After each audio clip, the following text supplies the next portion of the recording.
Ate kerme kumam man kumam gallery. Kelo ne welo tin. Welo poyo ne ni kumam gallery. Poyo udida. Welo. Ya mejo atie oko go nyingi. So nyinga ngobedo Brian E. Bas. Lemi winyo batch ni. Iwi ya meretino tie kede mano. Pacho me kumam gallery. So jaka Brian E. Ya mewa nyingi me pacho cha kidi kai wokie. So nyinga me pacho cha ikukumo longo be. Eol Brian. So nying me olo na manga remaro tenge dako donke letter E. Okodu madama be Brian E. Brian E. Obele la me woki kabere maido district. Oriamo sub-county. Apele parish. Akarwok village. So awoki adul me. Nyinga awoki ateker molongo be Ikarwok Olago. Ikarwok Olago. Iti unutuayo. You are well represented. So jaka Brian E. Abedo lemne ni wiya mere kuno itieke de music ate educative sana. Nyo miyo ini joining mano music. So gyomi joining music industry. Awad batieke de talent mere liatora chwinye tala nadia ko umo.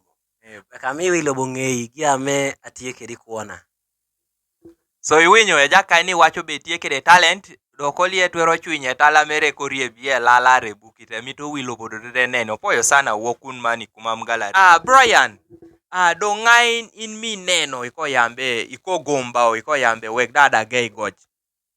So tieke de jata tuta gomba ma neno kata magege music obedo luongo rubanga ber kan odonyi kuona pia mitba puonjo kedi ikom jogoch me kumam kara neno jatuta tota bero yomo ya ye laki tuka wole be kuliuji gini tie kuno Kevin Zaki gini arandati black jotuta doko mamar jogoch me kumam giduch o inspiring ango kedo jogoch moga donga me wante mi rebotu ni level gi bala root boy gini ekon gini so jogo inspiring ango sana adai Nigeria go gospel era dok inspiring ango sa mar lubo wera jogo sana ena miyo ada ko wokun ire kura talent ani mi wilo bongei. So imwakini kanya nyim diti music industry mano me kumam. Kuoni udoro bedo twai. Kuona ango yar dong dia mara jo pacho dodoko temite be kuona mere kide ngeno robanga be la luoro robanga dia yi so kida mito be omede no ara mito donga mala mito dongo ngeny me music pien ere bedo isoma ge buliche achiel jo nyiko step amito nyiko step alo anana tien Opoyo sana. So itwaro ber yamo ne wajaneni me music awene migeo kede wer.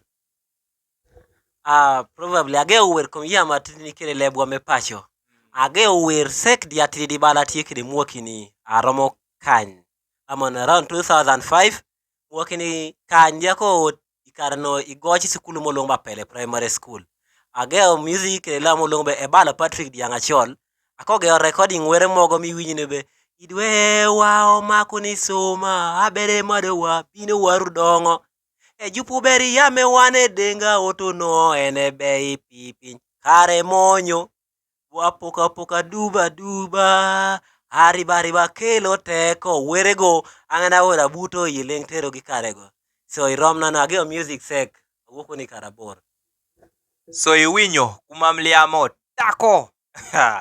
Jaka ini wacho ne obe geo kom jamegi sek kara mano abari mami kare ma abari no.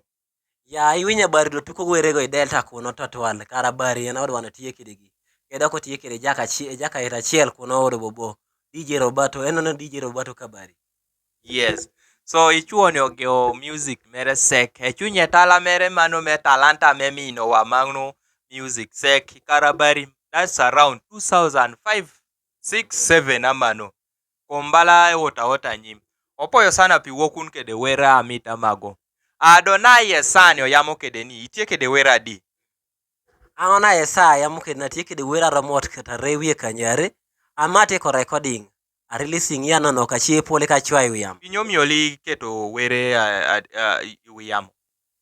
So ingeny me music ka tie kede were beri pore mino chato wer li obedo gi ayot amede ba chat gi achiel tete keny kakingere amia ko chwano gi wiyamo dede pi jo yaro bedo kede diman bedo itie kede wera chiti tuwe so eyoyo nado me chwano gi wiyamo joko ge winyo gi di joge ongeno ber kong moro amengeri wiyamo Atenino Adonai were o releasing kin gini mo keto wiyamo gi wer mene midi neno be kuom wer nitie kitatie kide eloko kuona ari ng'ere na bud jo wer mene ino.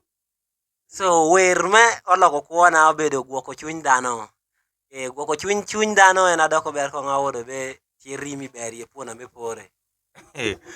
Gwoko chuny dhano li obedo yot ba. Dobenyo mi jate neno wago iyoko kuno ke dada. Mi wa kapela ber me wer no me chuny dhano no. Atamo gwoko chuny dhano, do chuny dhano leka gwokere. Atamo bala kota gwok chuny dhano leka gwokere. Gwoko chuny dhano tek emiti bed bala kite tamu kede. Gwoko chuny dhano tek emiti bed bala kite mito kede. Dhano mito nyo, le ibele kara mito nyo. Oh nana, kadi yom chunye. Tindiki wiye wil, oh no na, lobo ni wil. E wire lobo ni lokere lobo ni wire ya, lobo ni lokere ya. The world is round, is turning back yearly. Yeah, the sun is rise from east to west daily, day and night. Ojowanu, Jacket Brian, ya mango ber. Nywa udo timereni omini wokun keda kodi werni. So angambedo amaro somo kome piny ng'icho piny. Akowuodo be ikom nyoma jona te nyomi kareni. Ka inyomo chiemo mag dako, iwuodo be dako da, mida bi gwok chunye kite mito kede. Paka chiemo mag neighbor da. Yero wuodo be neighbor da dako miti ber kite mito kede. Paka wuoti na mini bedo kede da. Mida bini tim gi ayomo chunye. Akowuodo bi ka dedede. Koporo mo piny pake kanisani sikulun kede ka dedede.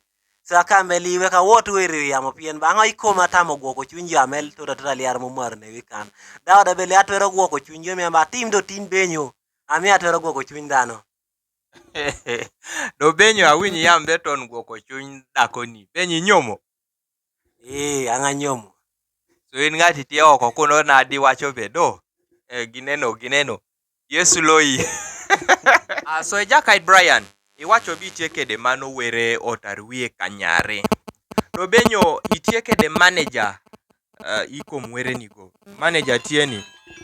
So apenyi no ber to ali kede manager moro kende atetimo music angi koma.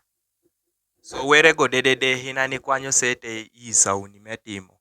Mano udo ber sana. To na awinyo udi wacho be tie were mogo ikomo tarwie kanyare go. Tie mitie ko releasing. Ti wiyamere. So ngata tie oko no de tie mito udo were ni. Etwaro udo were ni twai. So alo amere were na ka udere ye. Idonyo I TikTok ko uda yardo were na. Do atiekide were meber kong tie eating na. Oti Kumam gallery. Iko typing. Ara oti YouTube iko typing chuny dhano. Yaro wode ti Kumam gallery kuono die delele ka lera. So Jakai ni wacho be ka indi tie mito wer mere no. Amit hadiki ni cheli road mani YouTube. Diko searching chuny dhano by Brian E. Yaro twero ura kodi wer no. Opoyo sana. Dona akodi were mege mini go.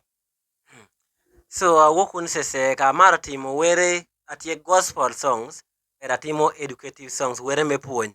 So atimo were me puonj ameti afrobeats kede dancehall. Nada ko gospel atimo paka mapiano atimo mogo toto gi kede lemunu. Maro to lome Kumam do me pache da pura chogi tori tabu tota kompora titichi kombi. So ateker me oko kuno. Iwinyo yami chuoni. Kumam liamo take wacho be tie kede projects atoto tapatoni itabu. So ge apere teke temi to support. Mano ka manager tie ja konye kede sente meche pakoti studios gini go. Ero bedo atin, aoro bedo ber apat mani lobo me Kumam. Dona pijo atene no wayoko kuno piche pak producer kede jogo chache. Advice nyo, tam nyo mimiyogi. So tamama miyo ber kong ageo kede jogoch wala jowuota go be. Amido puono piti chateka mitino timo. Dogi ama amito yemne bo ochat no were wagi. Kara moro kene keni media katwere kamineno. Ara Kumam gallery. Ara kara moro kene keni neni yapi mare. Omar jame lubo wago fans wago. Omar gi kego esimi kwanyo. Yen jogo noga na memere ne wanje achi. Ubedo yamo kedegi. Yen ko yamo kedegi. Amiyo ni yang updates. Kuri link kede music amitimo ikomi. Kuri winye keni. Mi music no oti wiyamo. Kede jia polio wokun na meti fans amaro utwatwal. Medenu kede supporting music wa. Neda ko akwa ube katwerere uda jameti kire talent moro ko kano kure chwenye talent di ko umo wo kun weko puonyu lobo omiyo Kumam dong malo keda mara ma lobo mera duong lo otu nun karachiel yo ribere no pien ka ribere riba ena mekelo teko doko wache be chinga rena mene ko nyogo karachiel kiyambi yot keni liki yara twero. Opoyo sana. Kope abecho sana ya ibute jaka itatin pacho Brian E. Ete wacho be oribere mano jogoch kede jatie oko kuno. Opoyo sana. Dona benyo tie jatie oko kuno tite wacho be ye pone mene mango da twero mano ubere kede jaka itlit mano Brian E. Dano yoko kuno twero udi benyo. So dango yoyo tatwal mage gatie kede namba idelele.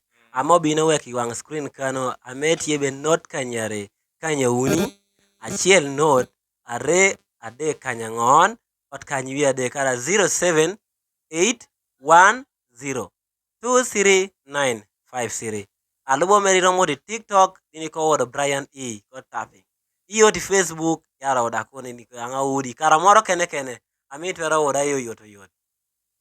So maman do ichuo nitie vale maman ka dedede henete ko mamano. So po yunu sana jaoda teneno wa tin welo wa metino bedo Brian E atin me Kumam ede beda chieli komgi mano jogoch motie kede were mege becho sana itwero ida udo kita yamo ne wakede YouTube itwero searching mano Brian E ikoneno be iudo ida copy ni mewere ni Kumam gallery poyo udedede opoyo.